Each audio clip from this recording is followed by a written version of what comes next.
You done over there? Yeah. Okay. Go. Okay. Just going to give it a second, then we'll get rolling. Hello, everyone. We're back. It's me, Wood. I'm here with Keith. And you stumbled upon Sowhutchusayin. Ooh, so what are we saying? So what are we saying? All right. Format, I'm going to break it a little bit. I honestly think people write long emails to fuck with me. And yes, I agree. They really are. They're getting longer and longer and longer. And the classics is doing it. We call them classics now because, we've been around over a year, right? Yeah. All you guys are doing is exposing Boston Public Schools. So, take your problem out with the mayor and deal with him. Keep going, I know a guy. Do something better. Right. Yeah, fix Boston Public Schools. We got emails talking about Keith, some Red Sox fan you are. They ended up winning that game. Matter of fact, after we had a little after party after last week's episode, the Red Sox came back and won. And they're kicking ass. Will they ever lose again? That's what we have somebody talking about, right? I've been a Red Sox fan for a long time, and I kind of approach it like a 1940s abused wife, you know what I mean? You go to reach for something, I just fucking flinch, I've had my heart broken a lot of times. Everybody's all excited now because they're up 9 games. It doesn't mean shit. We've blown 18 game leads over the course of time, man. So relax on that. But I was excited they won, and they're kicking ass on the Orioles, which is like beating up on your little sister. Right, we discussed the Orioles a few weeks back. So. Horrible. Yeah. Horrible. What I learned is what we're going to start with. How lucky I can be. Okay. I'm driving down the street the other day. Windows up, AC on. Because it's hot. Hot as hell. I farted in my car. Not always a bad thing. Hey, well, see? You're thinking like me. So you leave the windows up and you're trying to see what's coming out. You know what I mean? You're like, can I tolerate it? Can I not tolerate it? Right? I couldn't tolerate it. So I rolled my windows down. And I'm driving, trying to air out my car. Fucking bee flies in the car. I don't know where it goes. I thought it went under my sleeve. So I'm freaking out trying to find it, Couldn't find a bee. My day went on. This is how lucky I am. I get home. I mow the lawn. I go to take a shower after mowing the lawn. Take my clothes off. Guess what falls on the floor? That bee. A fucking bee. Still alive. Right. Survived that damn fart, number 1. Number 2, didn't sting me. I was shocked. That's how lucky I am. But did that bee come, though, from mowing the lawn, or are you sure it's the same bee? Do you have a little name tag? Well, to keep my story going about how lucky I am, Mr. Wood, I'm going to say it was the same bee that flew in the car. Okay, let's go. All right? First email. See, Jamathan messed up. He Wally pipped himself. Yeah. He took that week off. Now everybody's naming their emails. They're trying to sub in. Yep. I'll still let them close so somebody moves them. So, Jamathan, you got to keep your game up. Name of this email is They Use Crayons. Rachel says, and I love that name, Rachel. Rachel, Crystal, Tina, Darlene. Those names right there, you know what they sound like? They sound like real stripper names, you know? She's cinnamon on the stage, but her real name's Darlene. Yeah. You know what I mean? This is sweetness on the stage, but my real name's Tina. You know what I mean? So those are real stripper names. I like those names. They're like fun size. You guys say you have a maskoff this week. Those are my favorite. I just love seeing what poor bastard you lock in a room with you and ask questions about their favorite cartoon character or how much ketchup they put on a hot dog. I'd also like to add a reason to move is a mattress in your neighborhood, out on the street, and a business with handmade signs out front. Those are good points, actually. Yeah, that is true. So what do you guys think about Ray Lewis's 36-minute speech at the Hall of Fame? You want to go in on that? Ray Lewis, when has he ever said anything that made any sense since he was cleared of his charges, right? Ray's always trying to drop knowledge. He seems really unauthentic to me.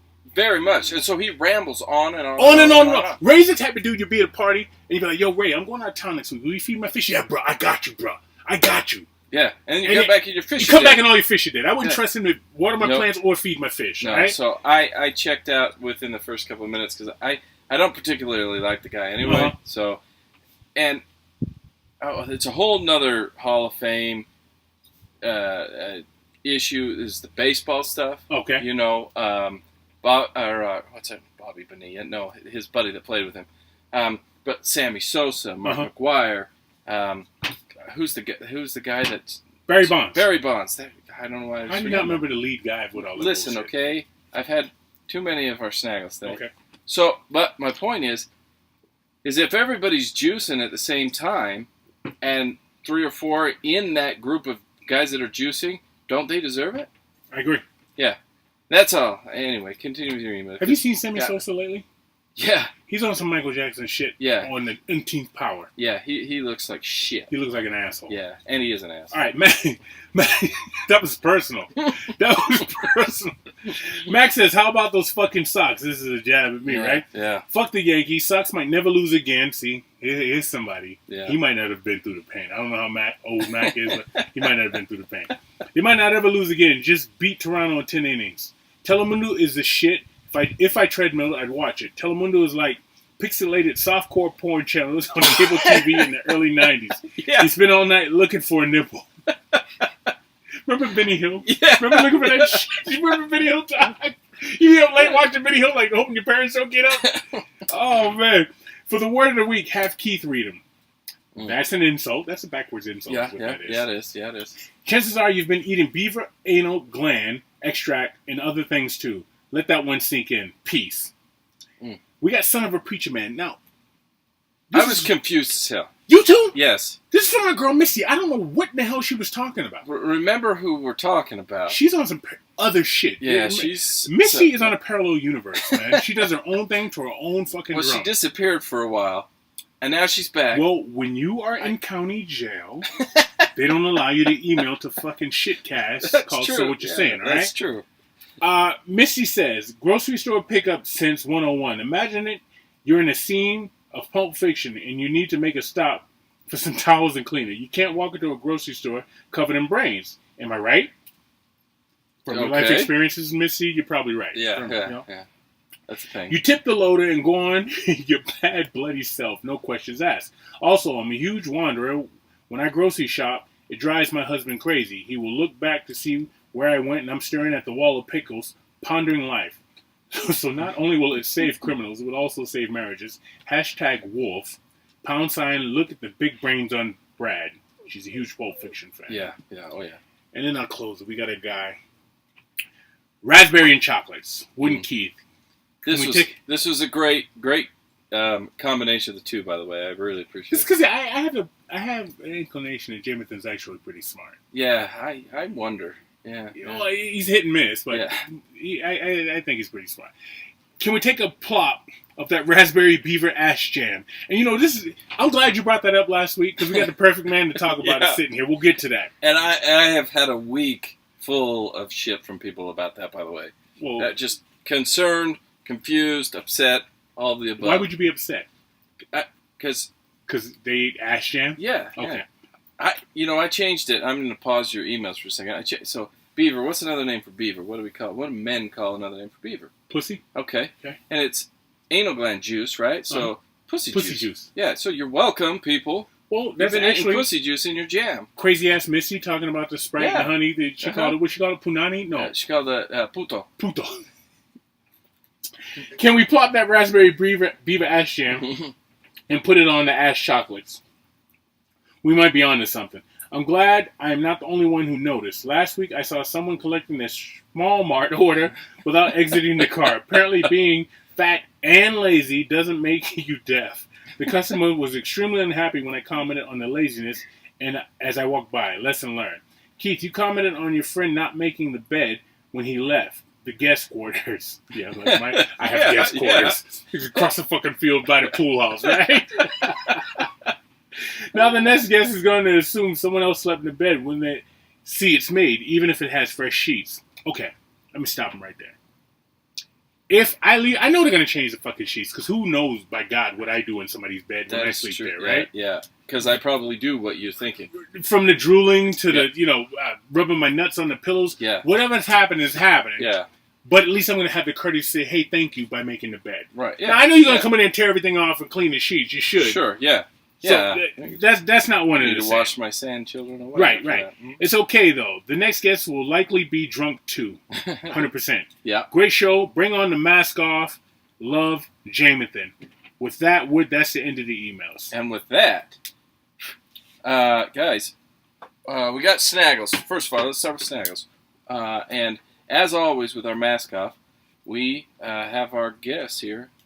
We got a mask off. Explain what a mask off is. You haven't even done that. We get new listeners every week. I know. I get ahead of myself sometimes. So a mask off, guys, in case you for some reason haven't listened to any of them, or if you're new to the show, we'll tell you, maskoff is when we pull the mask off of somebody that does something different than we do something maybe a little bit better than we do. Maybe. Okay, usually, always, 100% of the time, they do better than we do.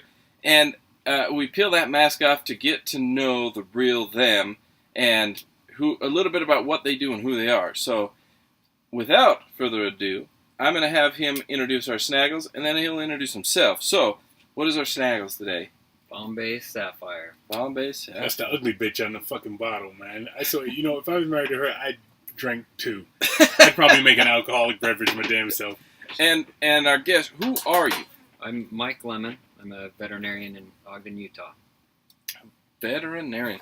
I love fucking vets. All right, so when we have our mask-off guests, we do a little warm-up thing. All right, so this is you prepping for surgery. You're washing all the way up to your elbows, you know what I mean? You're getting ready. So just some random questions we like to ask our guests. Do you make your bed every day? I would say 85% of the time. So the 15% you don't make your bed, why aren't you making it? Usually I'm running late already. Okay. Yeah. Okay. Do you believe in reincarnation? No. Okay. If you could reincarnate, which animal would you come back as? Assuming you came back as an animal, of course, clearly. Okay. Yeah. Not a plant. We're talking animals. We'll say tiger. Oh, that's badass. I like that. Your favorite teacher of all time? That's a tough one.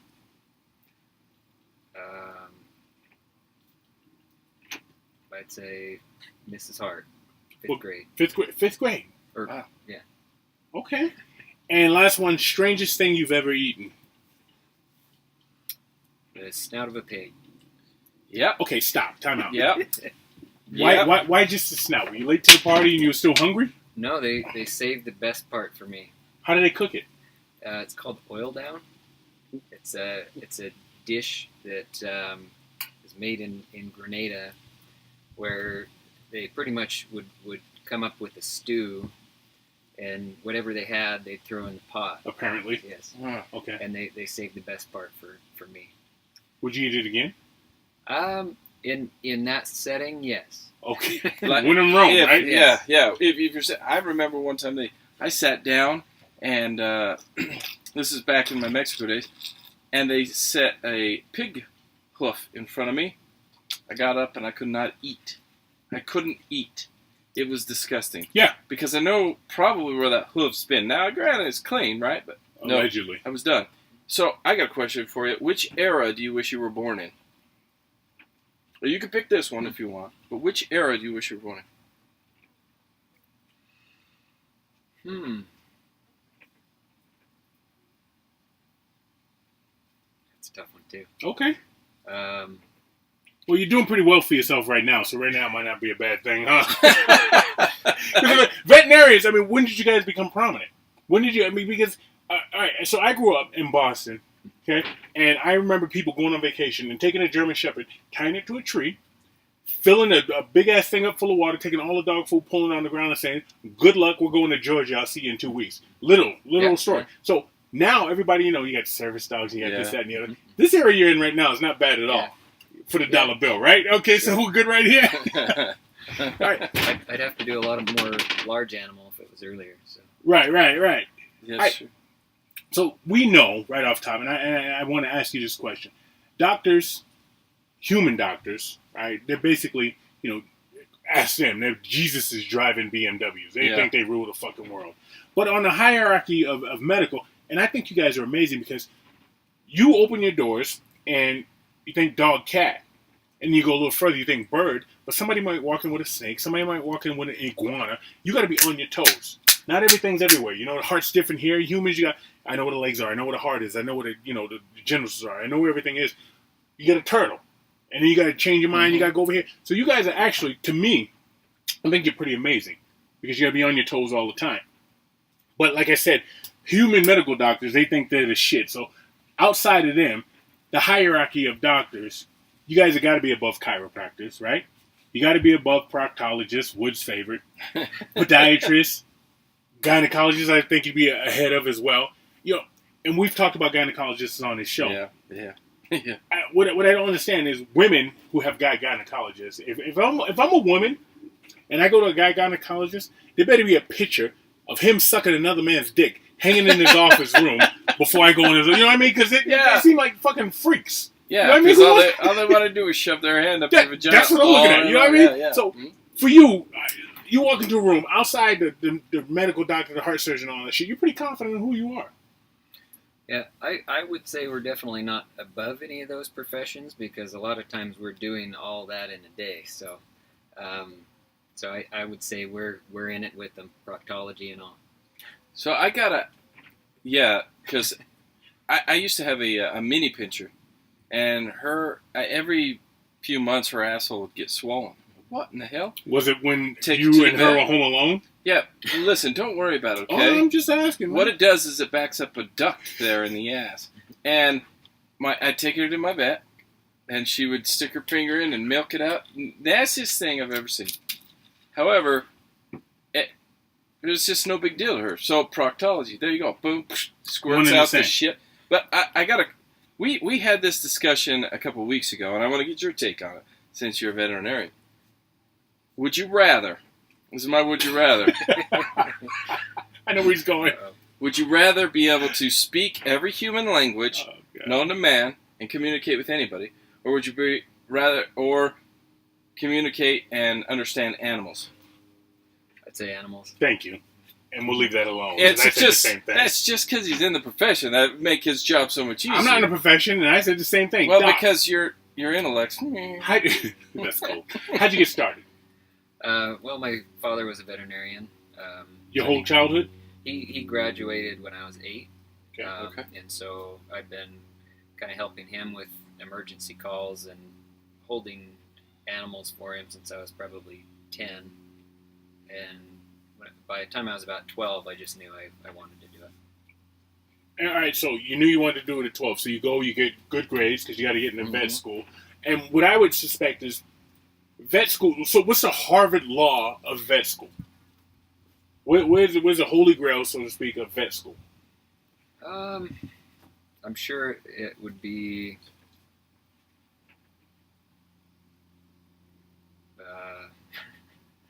I'm sure it's debatable. Okay. Well, you didn't. Did you do your schooling here, or did you go outside? I actually went outside of the U.S. to do it. I went to a place called St. George's University in Grenada. So is that typical, or is it something that you just wanted to do, so that's why you took off and went out there? It was definitely a different path than the norm. I originally wanted to go to Colorado State University. Did they have a vet program there? Yeah, just like my dad did. Okay. Or Washington State, or possibly Kansas, just because it was closer to home. But at the time that I was getting ready to apply to schools, my wife was saying she really wanted to go to Grenada, and so we actually were prepping our applications together, and she said, "Hey, if you apply to St. George's University with me, we'd be more likely to get in together," which I agree it'd be easier to get in the same, would be in the same country together, at least going to the same school.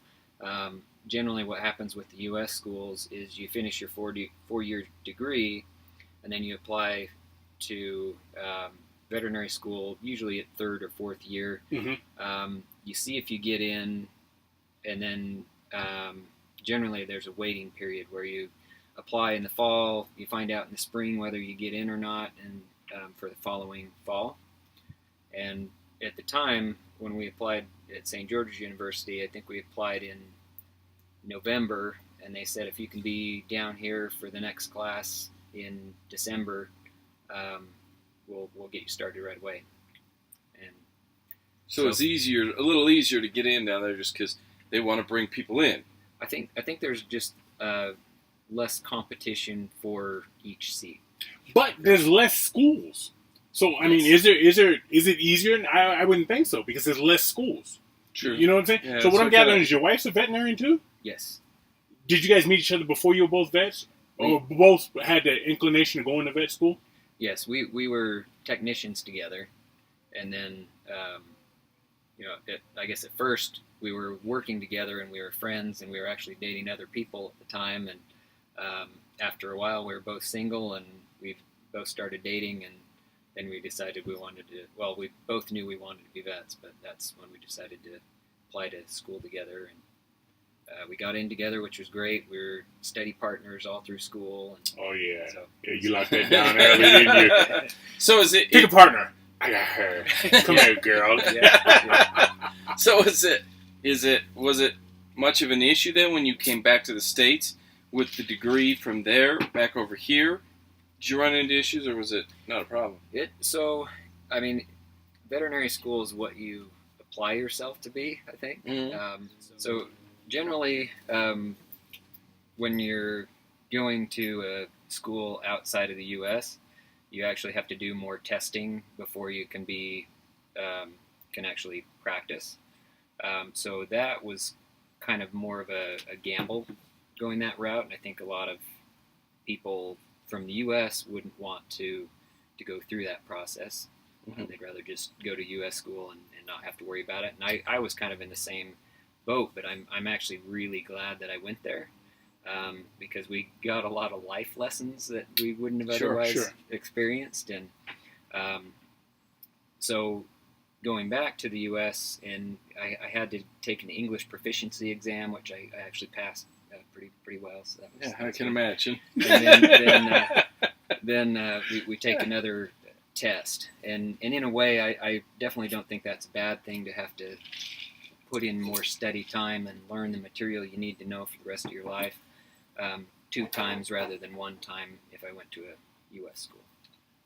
So when you go to vet school, where do they stop? So, I mean, this is going to turn to dog-centric. We know this. You know who you're dealing with, dog. You know who you're dealing with.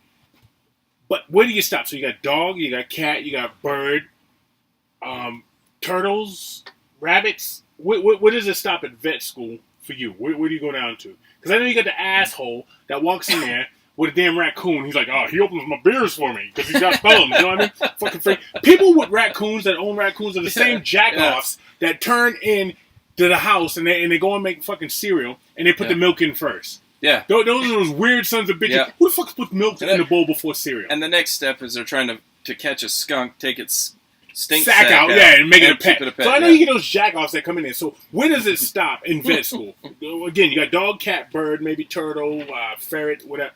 Ferrets are weirdos too, but go ahead. So they have different pathways that you can take. Basically, most veterinary schools have kind of a large animal or small animal pathway or combined. I took kind of the combined pathway just to keep my options open. So if I wanted to work on horses tomorrow, I could. If I wanted to work on cows or rabbits or cats, or you dogs, could right now tomorrow. Yes. Boom. Mm-hmm. Okay. But if you wanted to do some like a specialty, you can take exotics classes to work on turtles and hamsters and birds and whatever. If you wanted to do wildlife classes, you could do that. If you wanted to specialize in zoo animals, you can do that. So do you most then deal with like household pets? I'm assuming. Yes, I generally I see mostly dogs and cats, ferrets. Well, you get a lot of ferrets. Yep. People love those weird things. Don't they stink? They have a smell. It's some people don't appreciate it more than others, but they're great little pets. They have fun little personalities. They definitely get into a lot of things. But what do they do? That's always my thing. A dog, he's gonna bark and let me know somebody I don't know is at the door. Even a cat. I mean, people get off on this. Oh, he brings me gifts. He brings me birds, which I think is weird because I mean, if you had a kid that left like dead chickens in front of your bedroom door, you get an exorcism. You know what I mean? You call that kid's the devil. You know what I mean? So whatever with cats, what does a ferret do? They keep you entertained. I think that's okay. Entertaining. They can be pretty snuggly too. They'll crawl in up your sleeve and snuggle in. And Doc, all due respect, to call up your sleeve. You come nowhere near me, okay? So I gotta ask. So you see, and if you've known anybody that's like a nurse, right? They watch Grey's Anatomy, or they watch the old ER show, or people watch shows that in Hollywood are applicable to a career, right? Mm-hmm. So my parents watch these shows on like History or Discovery. I'm not sure what they are, but they're veterinarian shows. Do you ever watch those and scratch your head thinking this is Hollywood, or do you look at it and think, yeah, I can see why you did that, or like what's your take on that? 'Cause I'm curious about that. Most of the time, if I'm watching a show like that, it reminds me of all the cases that I'm experiencing a day. But sometimes you see some practices that you're thinking, "Ooh, I would not do it that way," and so I tend not to watch those shows. Good, because then I could take that back to my parents and say that this is all just bullshit. That's all I want to do. So they watch something else. You have pets? Yes. I would assume dogs, cats, birds. What do you got? 3 dogs and a cat currently. I used to have a tarantula and a frog until recently. They passed away? Yes. How long does a tarantula live? They can live a couple years, 2 or 3 years. Could you give it medical assistance, a tarantula? Sure. Damn, that's badass. Not that I would ever, come to you with a tarantula, but not a lot you can do with a tarantula, but there are some things. The problem I have with life, I got a lot of them, but specific to you, is I don't think it's fair that dogs I like, because I know there's dogs that live 15 years, but dogs I like live 8 to 11, pushing 12, 13 years, and you got a fucking tortoise that lives to be 150 years old that does nothing for you. Or a stupid bird. What the hell do I want with a big bird, right? Yeah. But shitting all over the wall, and they live 75 years. Why doesn't a dog live? I'm asking you like he's got the answer. Yeah, he knows. Also, now he's a medical guy. He's Jesus getting out of the BMW now, right? But it's just not. It just never made sense to me, man. And so different breeds. So the smaller dog, the longer the life. Typically, but yeah, it's all in the genetic programming. I wish I could do some adjusting here and there, but so is it? So I've heard arguments on both sides, but is it better to have? Like, is a mixed breed dog healthier, will live longer, live better, I guess, versus a purebred? I would think so. So a lot of people would say yes. Sometimes though you get so if you get a schnauzer and a poodle and say, okay, if I mix these two together, then I'm going to eliminate some of the problems in each breed that they typically get. Right. Sometimes you'll get all the problems of both animals or both breeds. So I mean, it's really kind of another gamble. But dogs, and then at their nexus, is supposed to be mixed in. I mean, if you take all the dogs in everybody's house right now and just let them out, it's not going to be, just all the poodles are having sex with poodles. You know what I mean? It's not, some race fight. You know what I mean? It's not going to be all everybody's just going to start fucking. Is what's going to happen. You're going to have just like those dogs you see on TV, like in the Aboriginal shit, right? And that's the natural state of a dog, correct? Sure. Right? So with that, don't you eliminate a lot of the problems and diseases or whatever? If it was natural selection process, okay, where whatever survived was procreating, then yes, I would agree. Uh-huh. But if you have a Chihuahua and a Labrador, that those only exist in Mexico. You'll never know, really. It's because usually we try to kind of keep those breeds separate. All right, for you, Doc, what is the most unnatural breed of dog? Because most unnatural. Yeah, like some dogs you can't leave out in the sun; they can't breathe, and they you got English bulldogs. Yeah, that's the one. That would be the answer. That's the most unnatural. English bulldog. Why? Typically because you have to do artificial insemination to breed them. They don't fuck. Well, they can, but oftentimes they don't because the chest and legs are built differently. Yeah. They don't procreate well. So you not only have to do artificial insemination, but you also have to... Got educated to procreate. But they don't fuck. Listen, this is the real word. Right?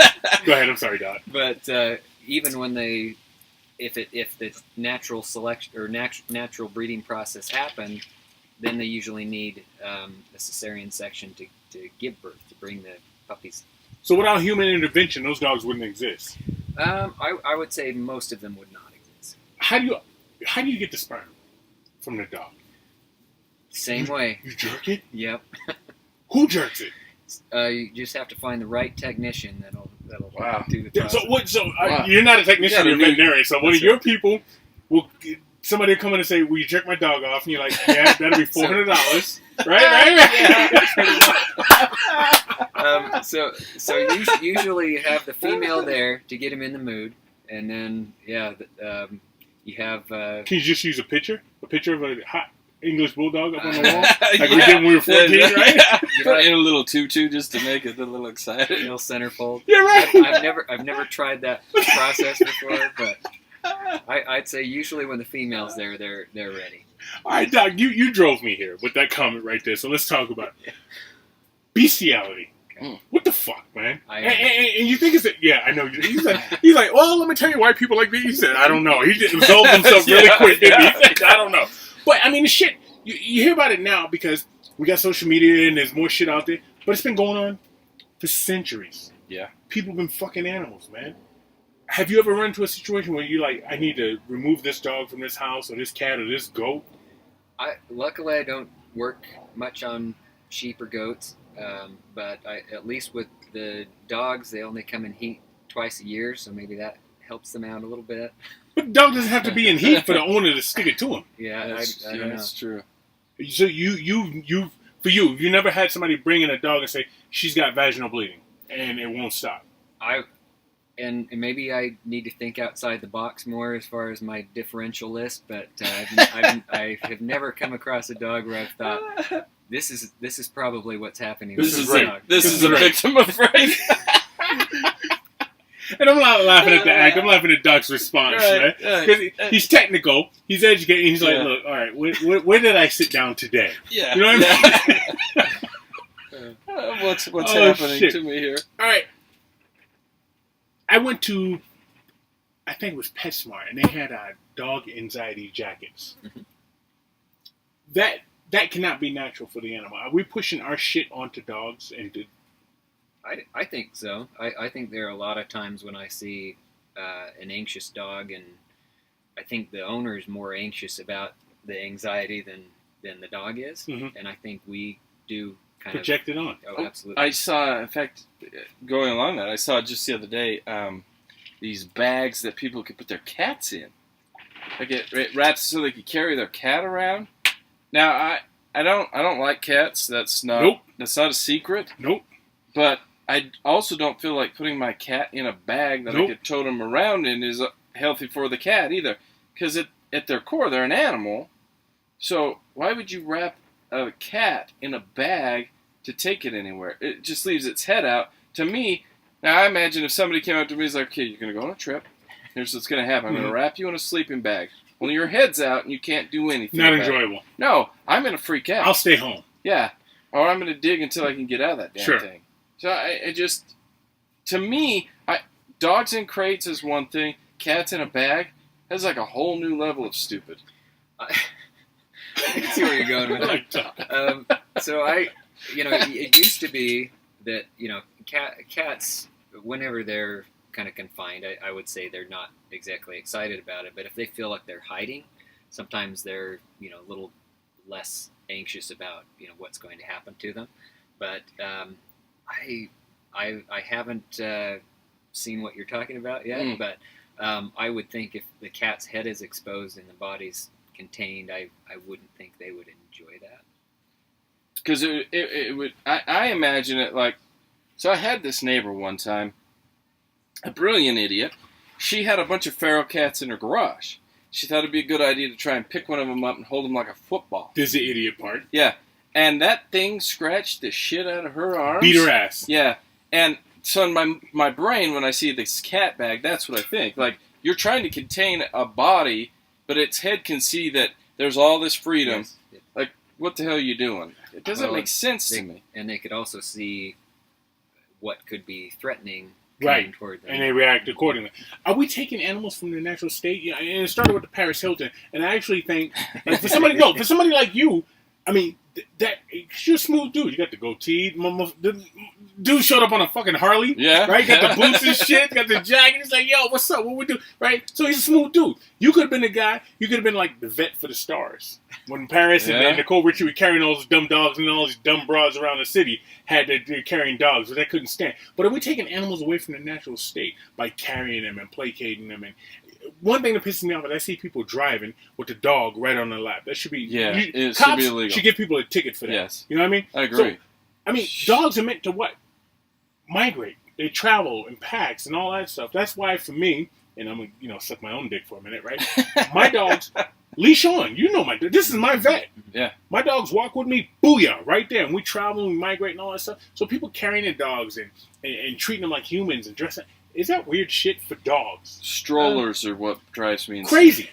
Like dog walk. Dog in a stroller, kid on a leash. You've seen it. All of us have seen it. Yeah. You must vomit when you see that. Well, I mean, it's our pets are kind of what we make them out to be. As far as them being in their natural state, we've kind of removed them from that several hundred years now. Mm-hmm. So it's not. I would say that Chihuahua in the strollers perfectly. I'm sure they're thrilled to be living the life they're living. But I would agree that I'm sure they're not getting the exercise or socialization. Mm-hmm. Yeah, and it's a detriment to them in the long run. I'd say it kind of depends on the dog, but because they have to get their exercise some way, and as long as that's being met, but they go for stroller rides every now and then, I don't see why it'd be. So speaking of obesity, I've obviously our culture, we're getting heavier as humans, but is that happening? And I look out of my own eyes, so I see, but are our pets getting obese as we get obese? Absolutely. Yeah, we I'd say probably 70% of my patients are overweight. And is it?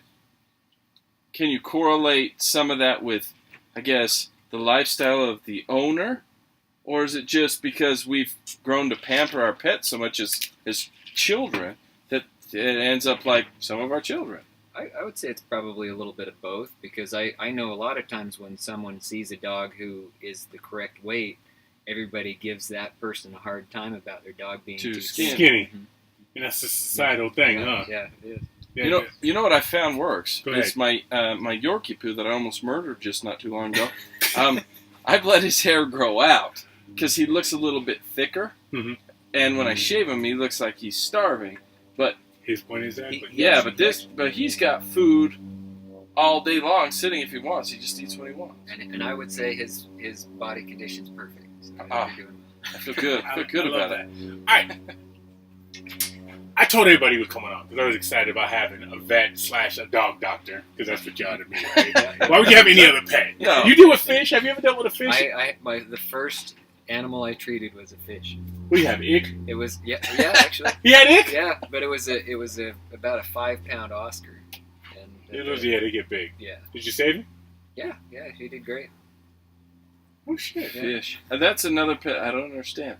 I got plenty of fish, and they're on their own. I got Folsom Prison in my fish room over here. Seriously, those fish in there, it used to be about every 5 days, now probably about every 3 weeks, somebody winds up dead, and nobody says shit. You know what I mean? I come up like a CO, and they're like, yo, this motherfucker died, I don't know how. Well, his eyes are gone. Nobody knows about that? Yeah. Nah, we don't know shit.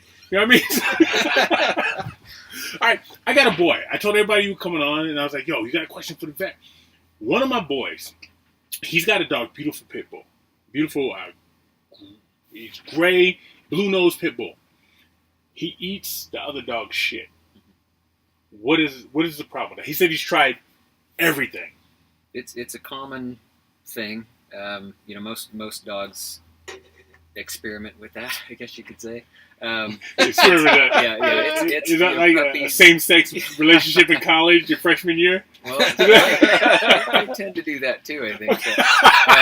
But usually when you have a puppy, they're generally doing that pretty early on, and I think a lot of times that works with bacterial supplementation in the gut, and a lot of animals actually do that. But as they get, it's something we definitely want to discourage in pets, and it encourages recycling of parasites, and they can get exposure to a lot of things that way, but including viruses and different things. But to discourage a dog that's doing that, you have to be pretty aggressive up front. If they've become habitual about it, it can be very difficult to break them up. What recommendations do you give him, though? So he's habitual. He said he's tired. He's gave the other dog stuff to make his dog not eat the shit. He's putting stuff on the other dog's shit. Yep. He's tied shit around the dog. He's done. When he said everything, he said, "Keith, I've done everything." Mm-hmm. So what do you recommend? Does he go out and kick the dog in the nuts every time he goes to? Leash walking the dog would be probably the walking. Best, just because then you can see what he's doing. You can keep him away from it. Some dogs get to the point where they're pretty much trying to eat it as it's coming out. Okay. Which that's hard to avoid. But I'd say leash walking, cleaning up the yard. Sometimes going with a higher fiber diet can help bulk up the ingestus so that they're not feeling hungry. Mm-hmm. But usually they used to say that if a dog was doing that, it's because they're missing something in their diet, and that's not generally the case. Okay. Most diets out there now are pretty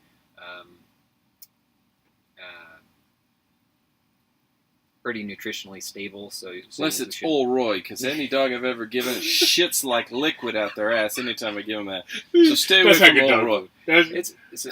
So with dog foods, that's a big thing right now, because you have people who say, they tell me every time they come in the room that I feed the most expensive food out there. Or I feed the food that says that it has meat as the first ingredient, and I've heard that. Yeah. So it's really hard to know what the best food is to feed your dogs, but you don't necessarily have to get the most expensive food out there.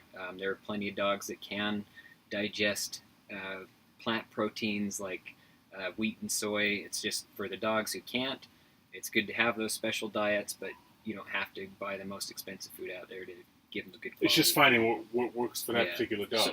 So I was taught that dogs, for example, because they have great smellers, they smell really well. Smellers. Yeah. Smellers? That's what my dog has. He got a smeller. Smellers. Have you seen him?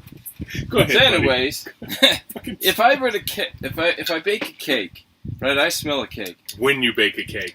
Where's a prolific baker, by the way? When I bake cakes or when I bake cupcakes, I smell cakes or I smell cupcakes, which is kind of like cake. But anyway. I've had a bad day. I'm going to make cupcakes. It's my therapy, so shut it.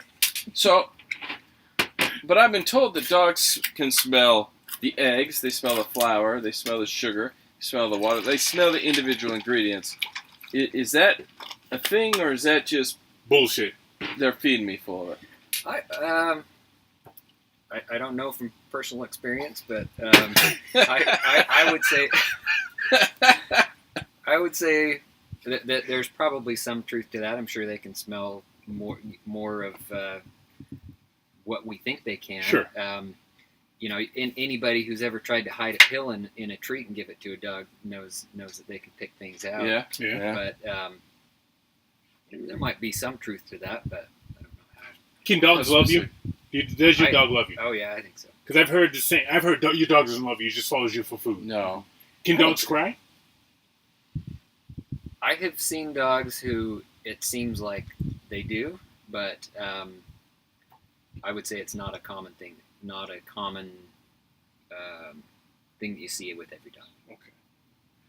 What's your feeling? And we're gonna go bigger than dogs for a second.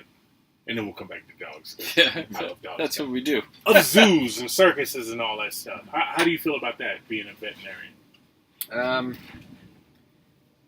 I know I don't think there are any traveling circuses anymore with animals. Shut them down. No. Yeah. You Chuck D them motherfuckers. Shut them down. I think most of it was that thought of, are they getting the care that they need? And they're being abused. Yeah. So I think, just like how you said, this is the time to be an animal. I think in a lot of ways that you're probably right. Yeah. But I think it depends on the care that they get, because it would be, if you consider an animal in the wild doing what they normally do, it can be a struggle every day, but they're, wild and doing their own thing. Whereas if they're in a secluded cage with no stimulation, that's definitely not stimulation. That's a big thing, huh? Wow. No natural instinct. All right, let me ask you a wild question. In terms of extinct animals, all right, my Nana, which is a grandmother, if you're in the Northeast, my Nana told me once that there's a cure for everything on this earth. Every disease on this earth is a cure. And I sit around and I say to myself, well, like Tasmanian devil, or what's that half zebra, half horse thing? What the hell was that called? I don't know. Half zebra, half horse. You know what I'm talking about, though. So it had a weird name. Yeah. Or the dodo bird. Yep. Maybe there were cures in their liver and their spleen and that could fix AIDS or cancer and this, that, and the other. Do you think like that in terms of animals for research? Do you think possibly we missed something by being assholes, basically? I'd say there's a good chance. I know there are several species of animals every day that are, well, I don't know about every day, but all the time they're going extinct, and plant species that are disappearing forever, and I'm sure they held things. We missed the boat on something. Yeah. Had to. There's so much that goes, so much that disappears, so much that we didn't check or do. Yeah. It's got to be. If you could bring back one extinct animal, what would it be? Should have done my homework. I know. We're throwing shit left, right. The woolly mammoth. You're the smartest guy we've had. We've had guys that do things better than us, but in terms of, school, which, I mean, once I could get the fuck out of school, I was gone, would include it. Yeah. I mean, so that's why we're throwing shit at you to solve the world. So get in your BMW, Jesus, and tell me what animal It would have been fun to see a saber-toothed tiger. I was just going to say that. No, listen, I said the woolly mammoth, but I was... Okay, I'm not thinking of because it's intellectual. I'm thinking of because I've seen the show Ice Age. Okay? It's a cartoon. It looks funny. And I like the saber-toothed tiger, okay? I was talking to somebody the other day, and this is all veterinarian shit. You guys got to listen to my story. Once a podcast, maybe once every other podcast, I tell a story. He's telling me his brother went into the service, right? He's doing a 2-year thing in the Coast Guard. And he left, he had a girlfriend. And when he had his girlfriend, he's doing his thing and she's writing him and she's being creepy about it. You ever see the movie Single White Female? Are you old enough to know that movie? I think so. All right, Single White Female. Yeah. She's doing that shit. Yeah. And he's like, look, stop corresponding with me. We're going to break up. He breaks up with her. Well, she goes on to plan a wedding for them. All right, so when he gets back from the military, the day he gets back, a week from then, they're going to get married. She sent out wedding invites and everything. She had a wedding shower, the whole nine. He gets back, he finds out about this wedding that he knows nothing about. She got a wedding dress and everything. Found out about the wedding, he's like, what are you, crazy? I'm not going to this. So she sends out other uninvites saying, hey, we're not going to get married, whatever. And they tell me the story, and I'm like, look, that's scary. Pay attention to that shit. Because you're going to grow up one day and you're going to get married for real. And she's going to come into the house, kill your wife, skin her face, and put her face underneath your wife's face and be sitting there going, do you love me now? You know what I mean? Yeah. Do you love me now? You know what I mean? People are crazy. Yeah, they are, man. Yeah, they are. People are out there. So for you to bring it back to the veterinarian shit, animals as opposed to people, would you rather be around animals? Because here's what you got. You got animals and people walking in. Mm-hmm. I walk in and I say, Doc, do what you do. Whatever you say. This is my cancer foot doctor right here, right? Yeah. And I want to get back to that here in a minute because I have a question about that. But you're dealing with people, and people are hypochondriacs. People are shitty in health. People are fat and give fat dogs. Do you wish you could just get the dog at the door ever, or the cat, or the bird, or the fish at the door, and just leave the people outside? Because it's so much of an added influence. You know what I mean? I could see. Like that's a good idea. I could see that being more efficient. Right. Well, so here's my thought on it. Brings me back to a conversation I was having yesterday. That we exist and we function and we do what we do right now because of communication. If you and I couldn't communicate right now, we wouldn't be doing this. We wouldn't know anybody. We wouldn't have phones. None of that communication, right? But we would know basic survival instinct, okay? So you bring an animal in, you have to communicate with the dipshit owner. You don't have to necessarily communicate verbally and here's my cell phone, here's my number, here's my email to the dog or the cat or the whatever. Right. And I would think treat them. That's it. Treat the symptoms, treat the ailment. So much easier, yeah.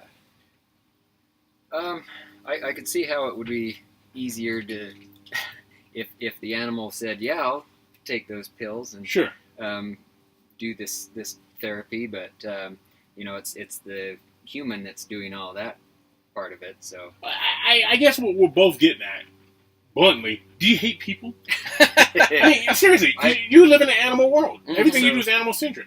So a lot of people who want to be veterinarians come in and job shadow me all the time, and they say, I want to be a veterinarian because I don't like people. And it's definitely not that type of profession. If you wanted to not deal with people, maybe you could become a lab animal veterinarian. That's the one that jerks off the English bulldog. No, that's one that usually works in kind of a university setting or specialty, almost kind of blocked off area that they're just focusing on research. But yeah, you have to. I mean, every animal has at least one owner, and if you're dealing with, I guess the thing I that can be very challenging too is that when you're dealing with multiple owners of one dog and they all want to go different directions with treatment, that can be hard to handle. That reminds me that it just popped in my head. Do you ever see that? So, owner of said animal dies, right? They don't have a spouse or anything. Do you ever see them come in and fight over the treatment for that dog because the main owner's dead and now you've got, we're good, never mind. They fight over the treatment of the animal because the original owner's dead, but now you've got like a brother, sister. It's where they treat them like kids. Yeah. We've had I've had to go to court for a custody case. Get the fuck out of here! Yeah. Are you kidding? When you got that, were you like, are you fucking serious? What was it? Was it a dog, cat, bird? It was a dog. It was a little dog. Yep. Huh? Yep. Did they leave the dog money? No, but I have had some conflict. Crazy fucks leave money. Well, yeah, it's I've had it was people fighting over the pets because the pets inherited all the money. So I have seen that kind of situation. Okay. What? No, wait. Excuse me. What type of money? Don't tell me millions. What? Millions? Not that I have seen. I think it was. I just heard that it was like $40,000. That's it? But still, you're leaving $40,000 to an animal that can do nothing with it. That's a proof of point. That just goes. It's gone. It was mostly to make sure that whoever was taking care of those pets could take care of them anyway. If I had to spend $40,000 on this stuff, $40,000 on 5 dogs in my lifetime. I think $17 every month or so for food, and I'm good to go. So here's where I go back with the cancer foot. So, and this is somebody else. I was talking to somebody else, and they're like, because when I was in your office, my dog had a cancer foot. I met a lady. She said her dog had cancer 3 times in the feet. Mm-hmm. And I had never heard of that shit before. Matter of fact, I talked about it on this podcast at one point in time. You think it's lawn chemicals? I know. Keep in mind, I'm thinking about a class action lawsuit. They absorb it right through their feet. I know with a lot of larger breed dogs, they take a lot of trauma on those nails. And I think that kind of, whenever you have chronic injuries in an area, anything that causes damage in the body, damages cells, they're reproducing, regenerating, trying to heal that problem. That's usually when you can run into an issue where something goes haywire and you get the one bad cell and it starts to take over. There you go. I've always wanted to be an actor, and I wish I was, because then I could be a producer, because Bruce Willis wasn't a producer. Yeah. I would take you, right, and I'd make you the veterinarian action hero. Like you run a fucking veterinarian during the day, and you get on your motorcycle, and you go and you like somebody's abusing dogs. You know what I mean? You go there and you just go and kick, you kung fu to Jason Statham their asses. You know what I mean? Yeah. Like give me that puppy and you beat their ass. We missed the boat on that, man. That would go over well. It would go over great. Oh, yeah. People love pets. You know that.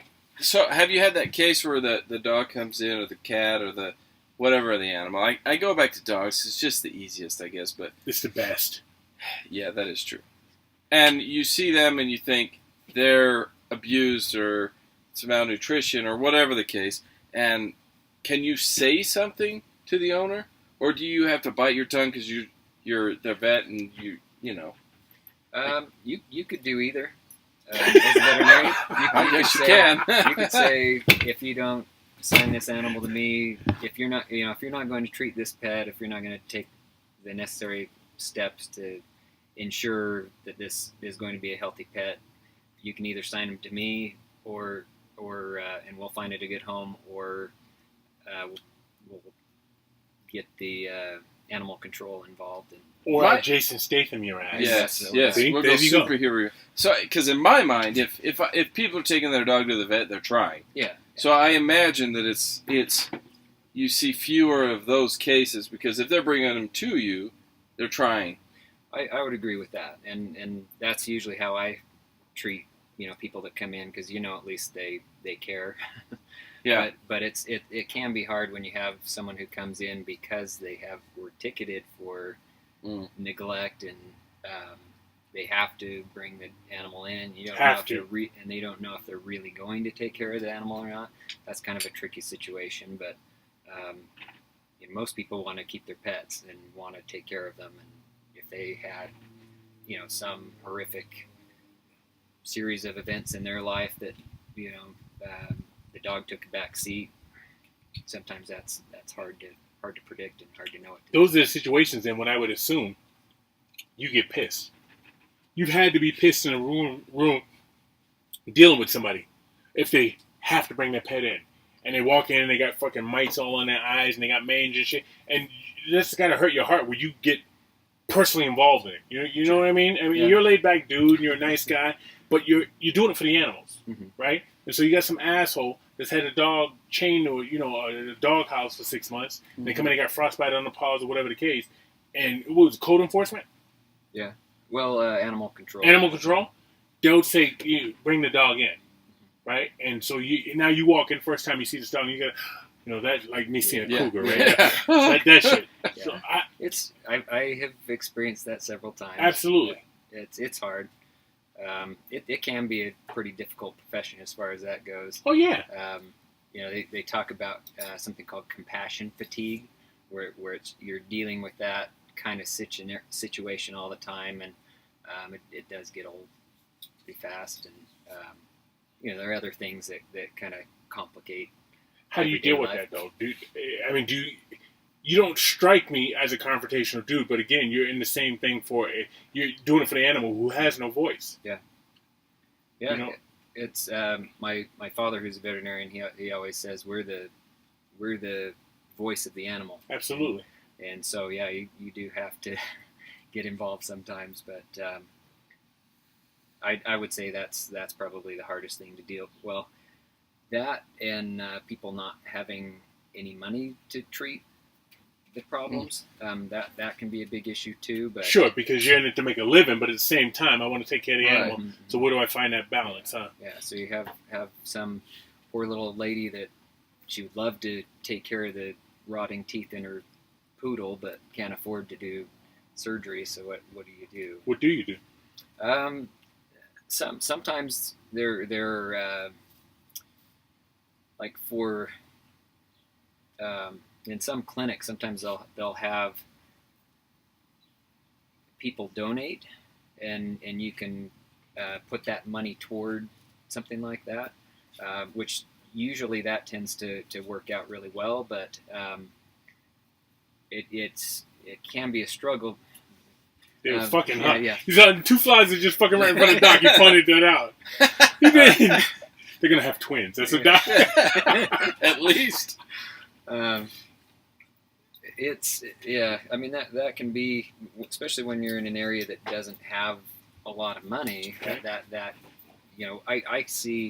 I probably get phone calls, I'd say anywhere from 6 to 10 phone calls a day with people who can't afford to do anything and want advice over the phone about how to treat their pets. And sure, it's hard. And that's a fine line too, to give up your mojo at the same time, but you want to help the animal. Sure. Right. And it's just that it's you feel bad for the animal has no means of paying the bill. Okay. Speaking of feeling bad, when you castrate or glad you're going here because when you cut the balls off a dog, sure. Do you grab your own shit? Like, are you like, oh shit? You know what I mean? And what do you do with the balls? So recently, hold on, I'm going to pause you. I'm going to let you answer that, but I'm going to I pause you. want him to answer because my dog recently had his nuts taken away from him against my own preference. But in my mind, I imagine that they stuck a syringe in and just sucked those bitches through. I don't think that. I think they cut that bitch open and just catch two balls. You know what I mean? Well, he had like an dice. incision They got halfway. like dice. He had an incision halfway up his cock, so I'm like, well, did they just stick a syringe and suck those bitches out?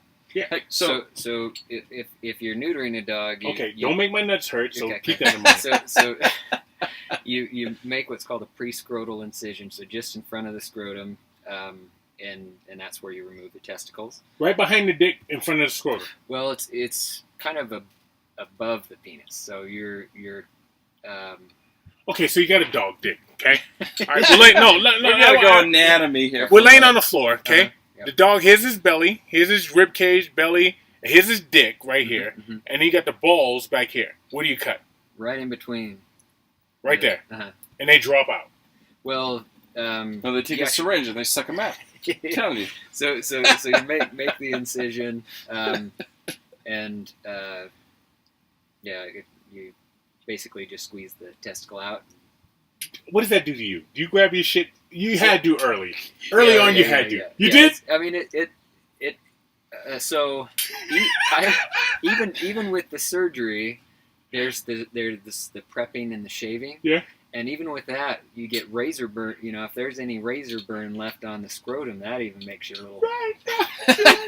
Dude, I'm sorry. I'm sorry, man. I'm sorry. This is about to happen. Yeah. It's rare now, and I think we've talked about this. It's rare to see dogs with balls. And when I see dogs with balls, I'm this fucking moron. I'll say to my girl, that dog's got balls. Yeah. You know what I mean? It's like an anomaly. And I'm all with the Bob Barker, spay and neuter. I am. But it's weird to see a dog with two big balls, right? And then you see him sit down, you're like, it's gotta hurt. It's almost now we like expect not to have balls. And with my guy, like I'd see him and I'd poke him because I'm like, are these things real? Now I don't. You played with your dog's balls? I poked him. Yeah, I did. Oh boy, I ain't afraid because they were strange. Report him. But now he's just got this empty sack that's shrinking, and I don't dare go near him because I'm like, oh man, buddy, I'm sorry. Like I'm almost afraid to get naked in front of him now. Like I still have mine, buddy. Jump up and bite those motherfuckers off. You motherfucker, you too. You're gonna be here too. But it does help prevent other issues later on. They have prostate issues. They can have testicular tumors. They can have prostatic cancer. We're avoiding a lot of those things there's something called perianal adenomas, which are tumors that'll grow around the rectum if they're still present in later life. So I almost wonder why we don't neuter more humans to prevent. You know what? I could agree with you on that. I can point some out. Yeah. And it's funny because when you go to get a dog from the pound, do you own a home? Does your landlord say you can have it? Blah blah blah. You can have 20 kids, right? Yeah. Yeah. You know, hold on. So do they? So neutering dogs, we have just learned that they suck them out through a syringe. Nobody said anything about sucking anything, you perverted motherfucker. Doc, report him, I'm telling you. I'll find a new podcast partner. You report this motherfucker. But humans, we just take that little tube out, snip it, and it's carry on. The testicle's still there, but the dogs, they're gone.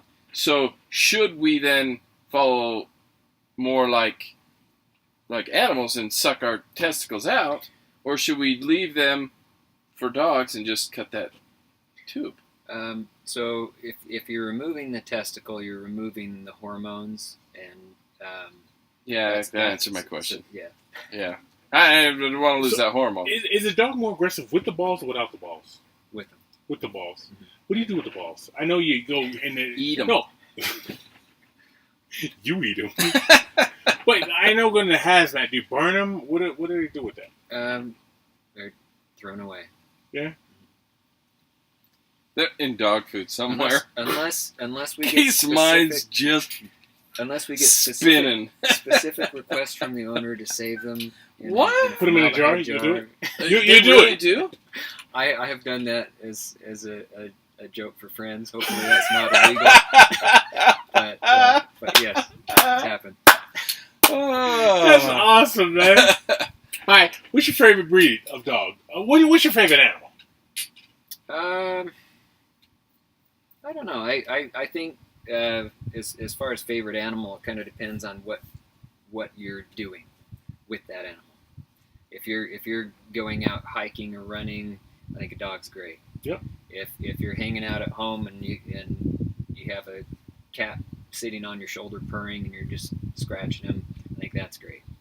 But what about with my gorilla? What would I be doing with my favorite animal is a gorilla. That'd be badass on a gorilla. Watching it from behind.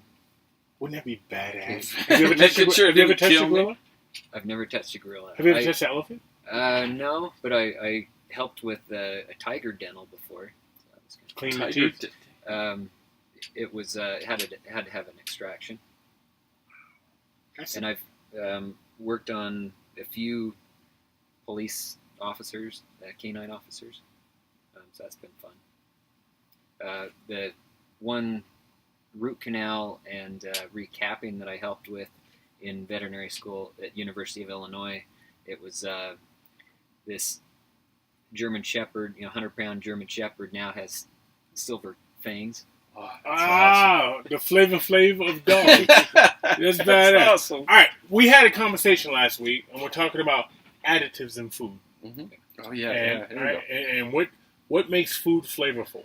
It's not an additive; it's a flavor enhancer. This pain in the ass over here, sitting to your right, spoke about beaver anal extraction. Anal. You're shaking your head. You're shaking your head. Castoreum. Are beavers notorious for flavor? Because you're shaking your head. Well, it was the when you were telling me about the podcast, I remember there was one thing that said possible topics, and it was beaver extract, and I should have verified what that was all about. Verified is a good word. Yeah, I'm not sure about that. Would I looked it up according to the masterminds of Google. That's where the grill guys get their information. Yeah, so it's credible.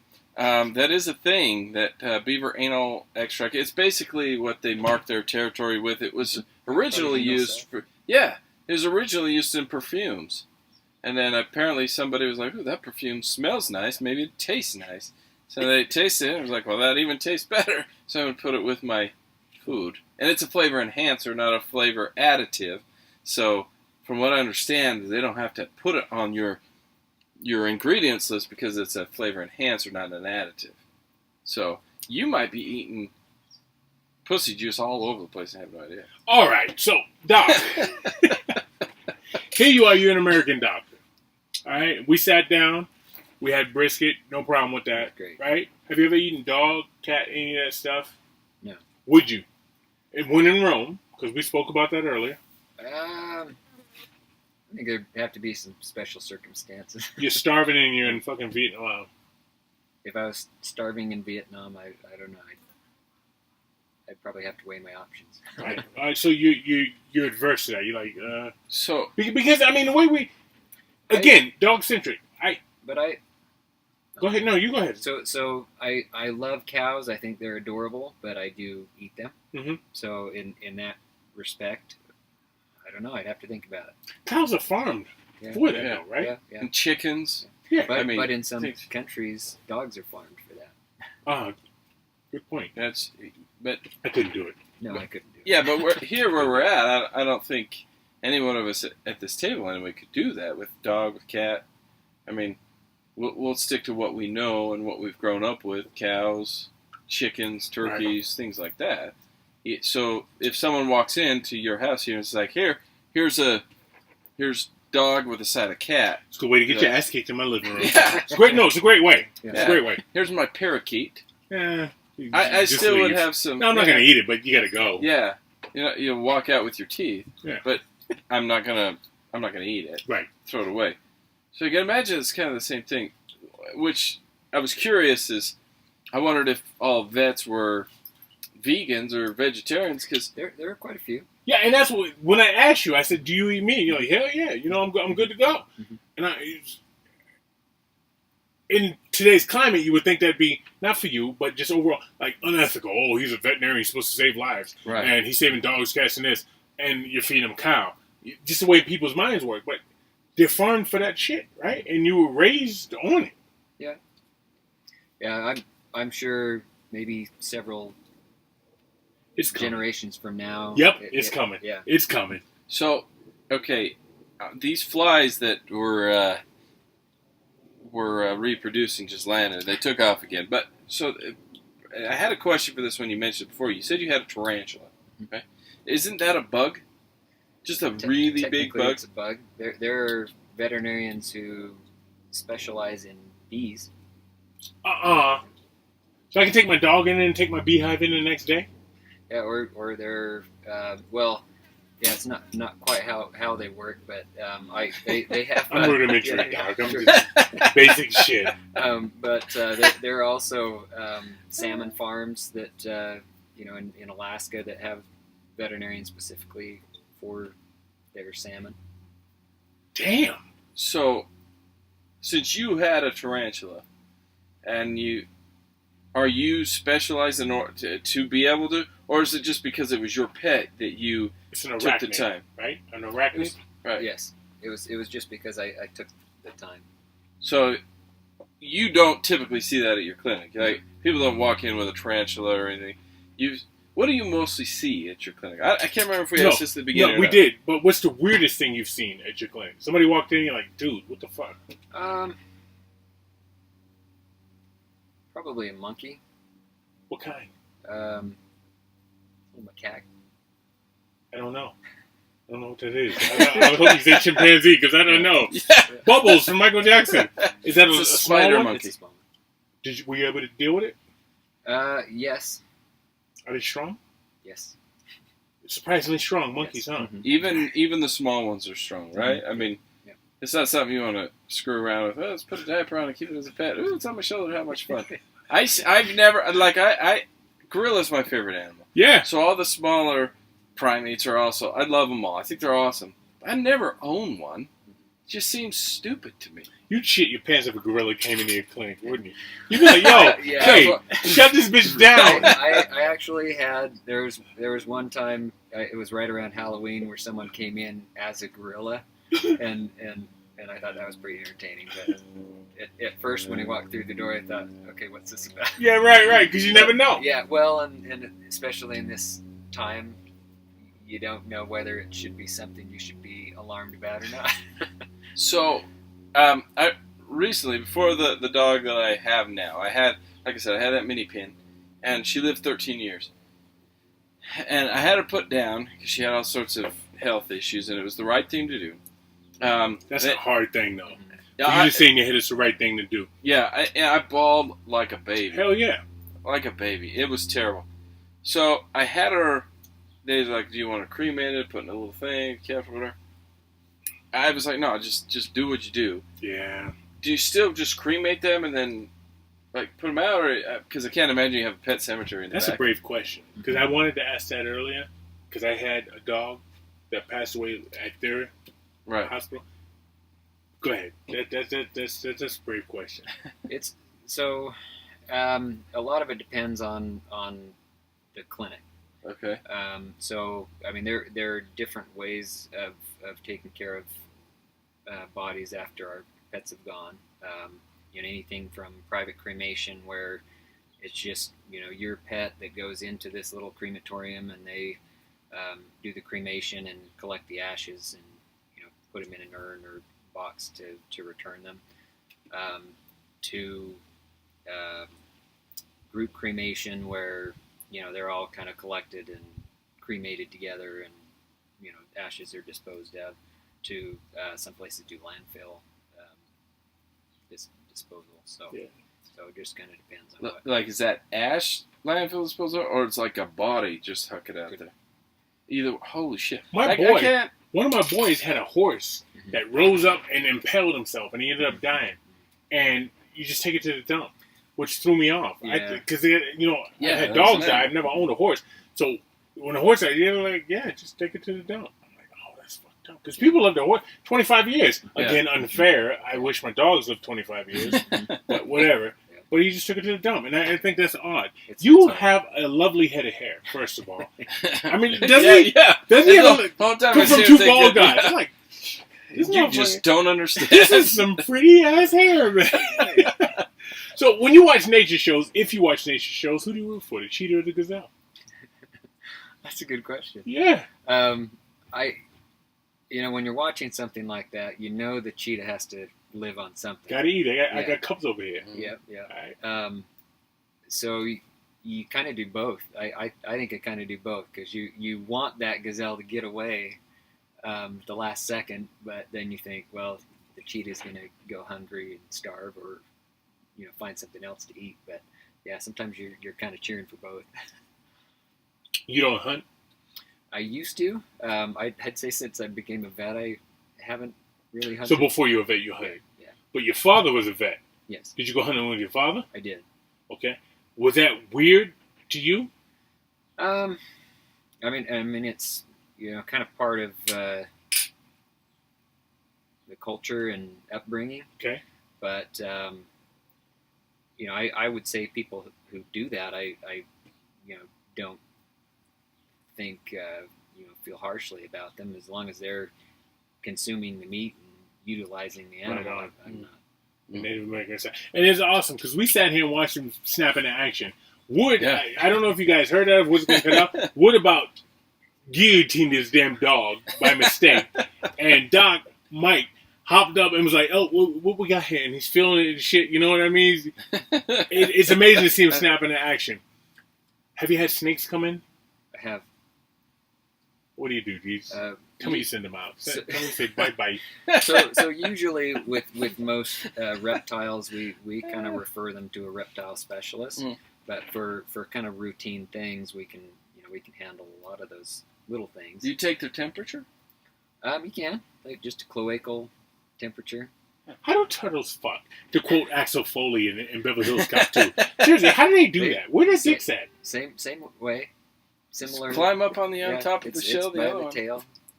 Is it a pink like a dog, or is it like a peccary in a circle? I would say it kind of depends on the species, but it looks like a penis.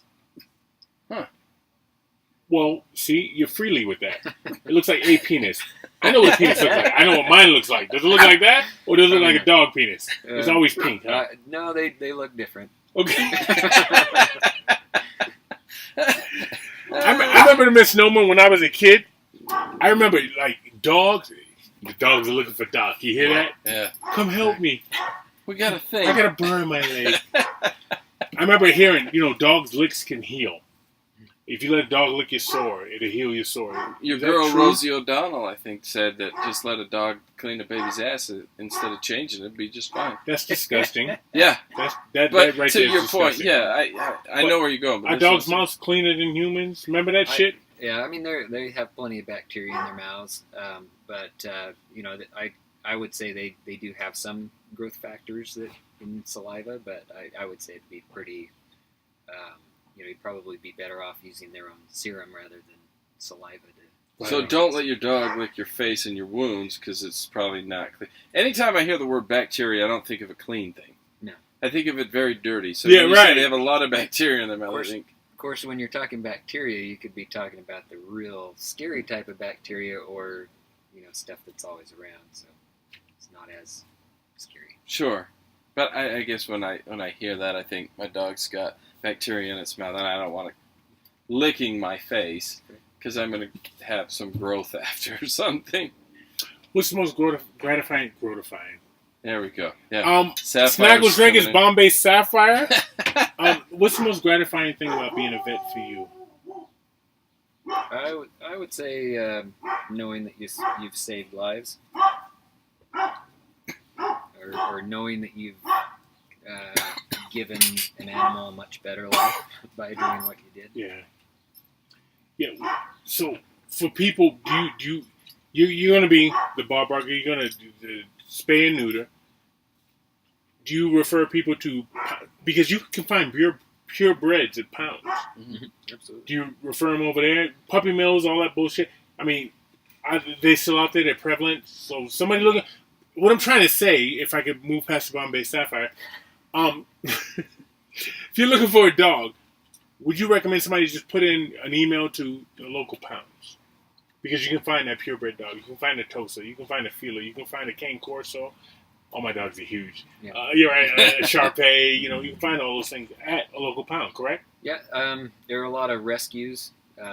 So if you were looking for a specific breed, I'd go through a rescue organization. A lot of times they have a application process. Mm-hmm. So some of them can be actually pretty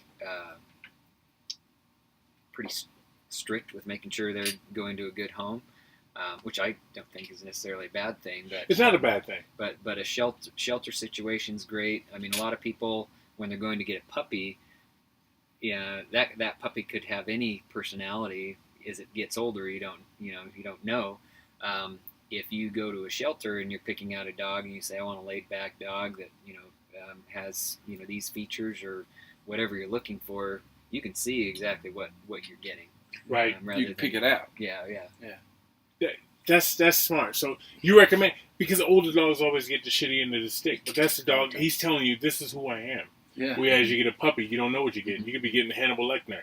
You know what I mean? Fucking who's the face-off guy? Whatever. Yeah. What was Nicolas Cage's name in that movie? I can't remember. Nicolas Cage. Castor Troy. Yeah, there you go. Nicolas Cage. About the same thing, right? Yeah. Castor Troy. I think that's awesome, dog. I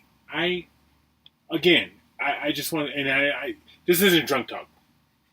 Yep. This is real talk. Okay. No, it's not drunk talk. I'm marking this, guys. I think you guys are 1:22. amazing because you never know what's coming through the door. And you Yeah. have to be on your toes.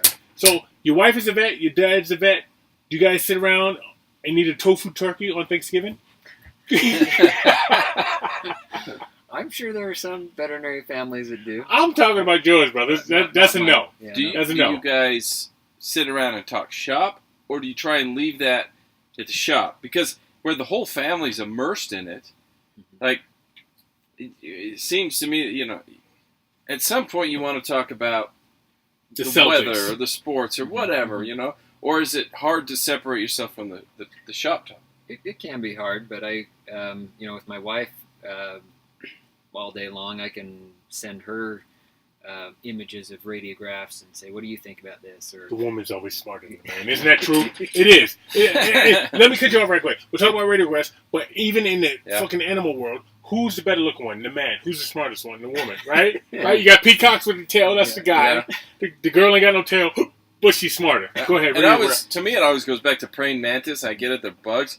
But who ends up with their head eaten off at the end? The man. Exactly. Go ahead. Radiographs to your wife, because she's smarter than you. I'll say it. Yeah. But I do the same with my dad. We're there and we're kind of a team working together, and we're bouncing cases off each other and ideas. And but usually when we're away from the clinic, I would say we don't typically talk shop, but sometimes it has to happen. Right. Sure. And we should have asked this earlier. How long have you been a vet? 11 years. How long has your dad been a vet? Since 84. And so you what? 84? Damn. That's back when fucking breakdancing was still around. Your father came in with motherfuckers doing this shit. Yeah, I've never seen him do the caterpillar. So your wife 11 years as well? Yeah. That's amazing. Now your wife just got some huge award. She was just voted as the Utah Veterinary Medical Association president. King Dingaling is your wife. Yeah. So you got to bow down, huh? Yeah. Yeah, right. She's like, I'm the first man. Dude. So, have you seen this thing? I don't know how much TV you watch or how much veterinarian shows or whatever. To go back a while ago, I mentioned that my parents watch that shit all the time. And there's this voting for Veterinarian of the Year. Have you heard? Do you know about that? So we're putting your name in for the running. Is that what we're talking about here? Or we're putting in your wife's name? I might as well put her name. Okay. Because she'll get more votes than you will. So she's already here. Yeah. We'll bump her from here to here, and yeah. You know what? I just want, again, I think you're amazing, and to work with somebody without a voice, something, because they're things we're humans, we're better than everything, right? Although we're fucking up the planet. I think it's awesome what you do, and just the dedication. And I know that you care. And I told you a story off air about your facility that will keep me for the rest of my life, and I will always recommend people to you. I feel that you guys are in it for the right reason. It's not about the dollar bill.